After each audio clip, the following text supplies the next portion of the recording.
ਇਹ ਦੇਖ ਲਓ ਜੀ, ਇਹ ਰੋਈ ਦੇ ਵਿੱਚ ਅਸੀਂ ਇੰਟਰ ਹੋ ਗਏ ਆ ਜੀ। ਦੇਖ ਲਓ ਹਰ ਤਰਫ ਟਿੱਬਾ ਹੀ ਟਿੱਬਾ, ਨਾ ਬੰਦਾ ਤੇ ਨਾ ਬੰਦੇ ਦੀ ਜ਼ਾਤ, ਸਿਰਫ ਗੁਜਰ ਹੀ ਗੁਜਰ ਹੈ। ਠੀਕ ਆ। ਤੇ ਆਹ ਵੇਖ ਲਓ ਜੀ, ਇੱਥੇ ਤੁਹਾਨੂੰ ਦਿਖਾਉਂਦੇ ਆ ਵਾਈ ਦਾ ਇੱਥੇ ਇੰਤਜ਼ਾਮ ਲੋਕਾਂ ਦਾ, ਕਿਵੇਂ ਇੱਥੇ ਰਹਿ ਰਹੇ ਆ ਤੇ ਕਿੱਦਾਂ ਇਹਦਾ ਪਾਣੀ ਪੂਣੀ ਨੈਟਰ ਪੈਣ ਦਾ ਵੀ ਚੈੱਕ ਕਰਾਉਂਦੇ ਆ। ਤੇ ਸੋਲਰ ਸਿਸਟਮ ਵੀ ਤੁਹਾਨੂੰ ਦਿਖਾਉਂਦੇ ਆ।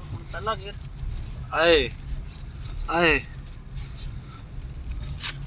ਭਾਈ ਨਾ ਪੈਸਟਰ ਪੈਂਦੇ ਜਾਣਾ, ਨੱਪ ਕੇ ਪੈਰ ਨੱਪ ਕੇ ਪੈਰ ਨੱਪ ਕੇ ਪੈਰ ਨੱਪ ਕੇ ਆ ਗੱਡੀ ਦੇ ਵੀ ਡਾੜ ਪੈ ਰਿਹਾ ਉਸਤਾਦ। ਗੱਡੀ ਦੇ ਪੈਰ ਪੋਲਾ ਨਾ ਕਰੀ, ਜੇ ਪੋਲਾ ਕਰਦਾ ਤੇ ਗੱਡੀ ਇੱਥੇ ਰੁਕ ਗਈ ਤੇ ਮੈਂ ਧੱਕਾ ਕੋਈ ਨਹੀਂ ਲਾਣਾ। ਆਪਾਂ ਅੱਲਾ ਦੇ ਹੁਕਮ ਨਾਲ ਗੱਡੀ ਫਸਣੀ ਆ ਅੱਲਾ ਅੱਲਾ ਅੱਲਾ ਕਰਕੇ ਲੰਘ ਗਏ। ਰੇਤਾ ਕਲਟਸ ਗੱਡੀ ਆ ਜੀ। ਇਹ ਕਿਹੜੇ ਪਹਿਲੇ ਗੇਅਰ 'ਚ ਸੀ? ਪਹਿਲੇ ਜੀ। ਥੱਲੇ ਕਈ ਕਮੈਂਟ ਵਾਲਿਆਂ ਨੇ ਕਹਿਣਾ ਕਿ ਯਾਰ ਦੂਜੇ 'ਚ ਕਰਦੇ ਜ਼ਿਆਦਾ ਪਾਵਰ ਨਾ ਜਾਂਦੀ, ਲੇਕਿਨ ਦੂਜੇ 'ਚ ਫਸ ਜਾਂਦੀ ਹੈ। ਦੂਜੇ 'ਚ ਰੁਕ ਜਾਣੀ ਸੀ ਭਾਈ ਗੱਡੀ, ਕਿਉਂਕਿ ਦੂਜੇ 'ਚ ਉਦੋਂ ਅਸੀਂ ਫਸਾਈ ਹੈ ਨਾ। ਆ ਜੀ ਇੱਥੋਂ ਇਹਨਾਂ ਨੇ ਇੱਥੇ 36 ਮਣ ਦੀ ਗੰਦਮ ਚੱਕੀ ਆ। ਕਿੰਨੀ ਔਸਤਾ ਗੰਦਮ ਦੀ? 36 ਕਮਾਣ ਦੀ ਆਪਣੇ 16 ਮਣ ਦੇ ਸਾਰਾ ਰਹਿ ਚੱਕਿਆ ਵੱਢ ਪਏ। ਆ ਵੇਖ ਲਓ ਜੀ, ਆ ਰਾਏ ਦੇ ਵੱਢ ਪਏ ਆ। ਇਹ 16 ਮਣ ਦੀ ਇਹਨਾਂ ਦੀ ਰਾਏ ਦੀ ਐਵਰੇਜ ਆਈ ਤੇ 36 ਮਣ ਦੀ ਗੰਦਮ ਦੀ। ਤੇ ਨਿਜ਼ਾਮ ਹੈਗਾ ਪਾਣੀ ਦਾ ਇੱਥੇ ਸੋਲਰ ਤੇ। 100 ਏਕੜ ਨਰਮੇ ਦੀ ਤਿਆਰੀ ਕਰ ਰਹੇ ਆ। ਤੇ ਆ ਰੋਣੀ ਲੱਗੀ ਪਈ ਆ। 100 ਏਕੜ ਇੱਥੇ ਇਹਨਾਂ ਨੇ ਨਰਮਾ ਬੀਜਣਾ ਜੀ।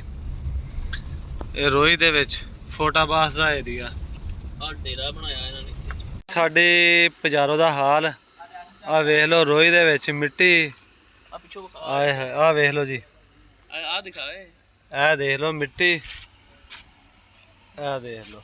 ਇਹ ਜੀ ਇਹ ਸਨ ਕ੍ਰੌਪ ਦੀ ਤਰਫੋਂ ਆਈ ਹੈ। ਤੇ ਇਹ ਅਸੀਂ ਸਪਰੇਅ ਵਾਲਾ ਇੱਕ ਬੇਲੀ ਸੀ ਸਨ ਕ੍ਰਾਪ ਵਾਲਾ, ਉਹਦੇ ਨਾਲ ਆਏ ਸੀ। ਤੇ ਤੁੱਦੜ ਹੋਏ ਪਏ ਆ। ਡੇਰੇਦਾਰੀ ਮਾਸ਼ਾਅੱਲਾ ਸੋਹਣੀ ਬਣਾਈ ਆ ਜੀ ਇਹਨਾਂ ਨੇ। ਆ ਵੇਖ ਲਓ ਕੋਨੇ ਸ਼ੋਨੇ ਲਾਏ ਆ, ਬੜਾ VIP ਆ। ਟਰੈਕਟਰ ਇੱਧਰ ਖੜੇ ਆ ਗਾਜ਼ੀ।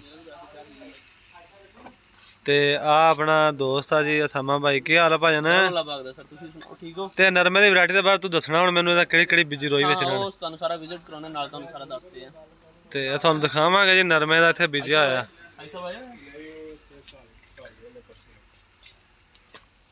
ਤੇ ਆ ਵੇਖ ਲਓ ਜੀ ਇਹਦਾ ਡੇਰੇਦਾਰੀ।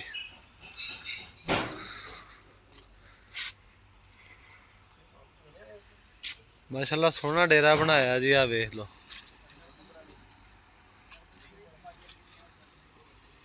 ਤੇ ਤੁਹਾਨੂੰ ਦਿਖਾਉਨੇ ਆ ਮਜ਼ੀਦ ਅੱਗੇ ਵੀ ਇਹਨਾਂ ਦਾ ਸਾਰੇ ਜ਼ਿਮੀਂਦਾਰਾਂ ਵੀ ਤੁਹਾਨੂੰ ਨੈਕਸਟ ਵੀਡੀਓ 'ਚ ਮਿਲੇਗਾ। ਤੇ ਇਹਦੇ ਨਾਲ ਹੀ ਚਾਹੁੰਦੇ ਅਸੀਂ ਇਜਾਜ਼ਤ। ਅੱਲਾ ਹਾਫਿਜ਼।